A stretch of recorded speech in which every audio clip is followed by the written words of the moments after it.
I want to take you to another story that's developing this hour now. Ecuador's President Guillermo Lasso has dissolved Congress.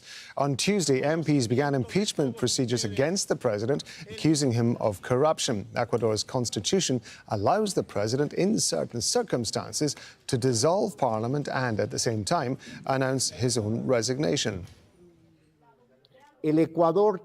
Ecuador needs a new political and social pact to allow it to escape from the serious political crisis the country is in, and which unfortunately is getting worse day by day. We need to move forward to a solution that can give hope to Ecuadorian families for a future of well-being and stability. Well, Alessandro Rampietti is joining us now from Ecuador's capital, Quito. So what happens now, Alessandro?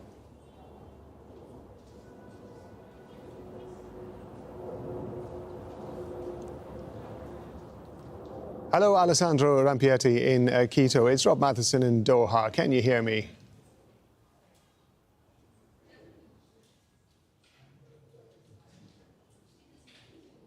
Unfortunately, we seem to have lost our links to Alessandro. We'll try and get him back later in the programmes. Now, in Haiti, Al Jazeera has spoken exclusively to one of the nation's most powerful gang leaders. Jimmy Cherissier leads a federation of 9 groups and is accusing politicians of fueling violence. He's been accused of human rights abuses, but he insists he's fighting to provide basic services for the people. Teresa Bo met him in the capital, Port-au-Prince. It's known as the G9 and Family and Allies, just one of the many gangs vying for control of Port-au-Prince. But the places where G9 family... It is run by former police officer Jimmy Cherissier, also known as Barbecue. He took us to the front line of his urban battleground. He says a rival gang is on the other side. It's unfortunate we have to call some Haitians enemies, but the Haitian oligarchs and politicians give them guns and ammunition to destroy our communities. His men are extremely cautious, wary of an attack from the other side.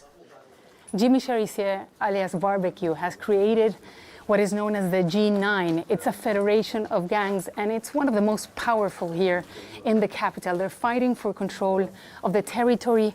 On the other side of this wall is the neighborhood of Bel Air that they've been trying to control. But Cherissier says the G9 is not a gang.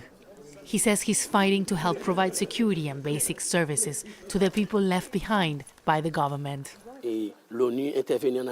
There's a difference between a gang and an armed group. We have an ideology. We have a vision to see Haiti with all the services, with drinkable water, schools, jobs, and with security. His opponents accuse his groups of killing civilians and setting houses on fire. Hundreds have fled, fearing for their lives. The UN, US, and Canada imposed sanctions on him last year. Prime Minister Ariel Henry has asked for international assistance to fight the gangs. Cherissier says most are funded by those running the country. The PM's not asking for foreign troops to come to the country. They want foreign forces to protect them from the crimes they have committed. Several times the UN's intervened in Haiti, and you see that the result is always zero. Cherissier wanted to show us the difference between the areas controlled by him and other parts of Port-au-Prince. He says there are no shortages of food here, and the streets are clean because he pays for it. Jimmy Cherissier is the state in this part of Port-au-Prince. In the past few weeks, people have turned against the gangs in the country, killing suspected gang members on the streets. The movement is known as Bois Calais.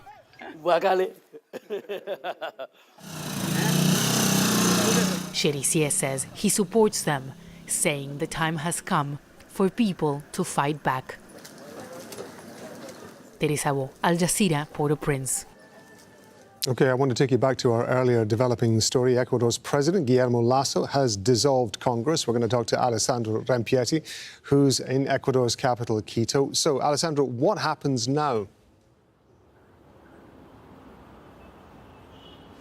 Yes, Rob.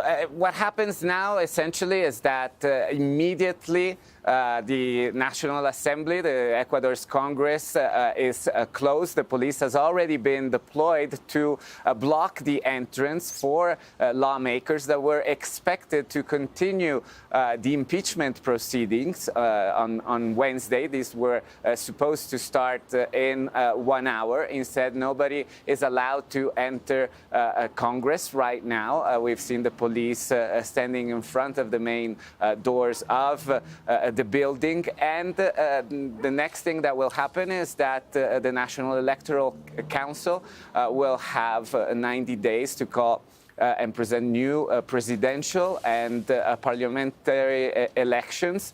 So the country will likely have a new president as soon as August, in case somebody wins in the first round, or it could instead have to wait until November. In the meantime, President Guillermo Lasso will be able to govern by a decree, with the Constitutional Court having essentially to work as a control mechanism for the decrees that he will present. He already presented one, a new fiscal law that will reduce taxes for a great number of Ecuadorians. So that will be the situation for at least the next 4 months. Lasso announced this in a pre-recorded national address that was then broadcast at 7 a.m. Local here. He was surrounded by his ministers and said that this was a legal and democratic way to solve what he called a useless confrontation between the executive power and the legislative power in the country. Alessandro, he might be calling it a useless confrontation, but the allegations are serious. He's been accused of corruption. He's being impeached. What does this mean for the impeachment process and any subsequent legal process that might go on?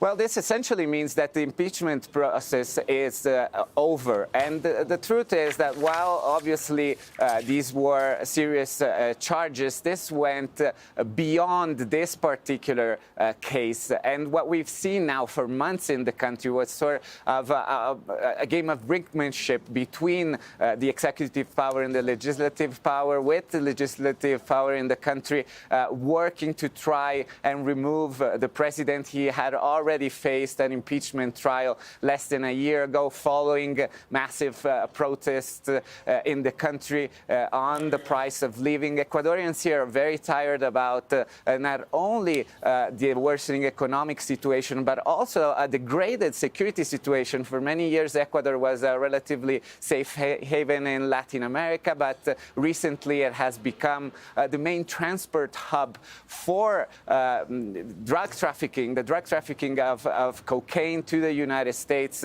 and to Europe. This has brought high levels of violence here in the capital, Quito, and especially along the coast.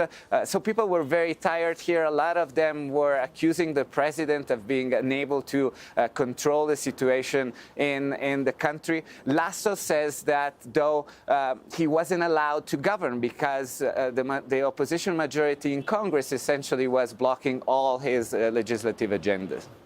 Alessandro Rampiati in Quito. Alessandro, thank you very much indeed. Plenty more ahead.